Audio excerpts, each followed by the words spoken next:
दोस्तों आज देख रहे हैं बनाना शेक बनेगा। स्ट्रॉबेरी डाल ली है, कीवी डाल दी है, हरे तीन गुड़ डाल लिया, गुआवा जीर, ये पता नहीं भाई क्या है, ये भाई शहद दूध। भाई गरीब आदमी को तो नाम नहीं पता। आप बताना कमेंट में क्या। काजू, छुआरा, अखरोट, ये क्या है भाई, ये नाम वाम नहीं पता यार, बहुत ज्यादा महंगी चीजें लेके भाई।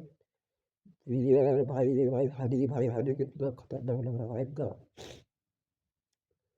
भाई बन के रेडी हो गया। आ जाओ चलो मिक्स करते हैं भाई। बस गाढ़ा इतना हो रहा, मिक्स नहीं हो रहा अच्छे से। चमची डाल डाल डाल के डाला, मैंने हिला दिया भाई। कलाकारी थोड़ी सी वीआईपी भाई, वीआईपी लोग के लिए गरीब हो, तुम्हारे लिए नहीं है। बहन जो देख रहे हो वीडियो, सालों गरीब हो, ये कह रहा जो डाल दिया वीआईपी, वेरी इंपॉर्टेंट पर्सन के लिए भाई ये अमीर लोग, अमीरों के लिए ऊपर से खीरा डाल दिया। ये क्या है,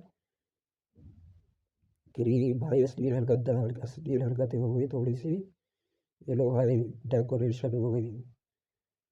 गाइस वैसे तो तुम्हारी औकात के बाहर की ये वीडियो मैं तुम्हें दिखा रहा हूँ मैं, तो इसलिए लाइक शेयर सब्सक्राइब कर देना। लेकिन अगर अखरोट वखरोट डाल दी भाई, काजू, आज देखते रहो पूरी वीडियो बना आज तो। भाई ये क्रीम ऐड कर दी, और भाई ब्लू क्रीम ऐड कर दी। लोगों भाई ये क्या भाई, असली हरकत। अगर कुछ भी गौर लग तो भाई खतरनाक है।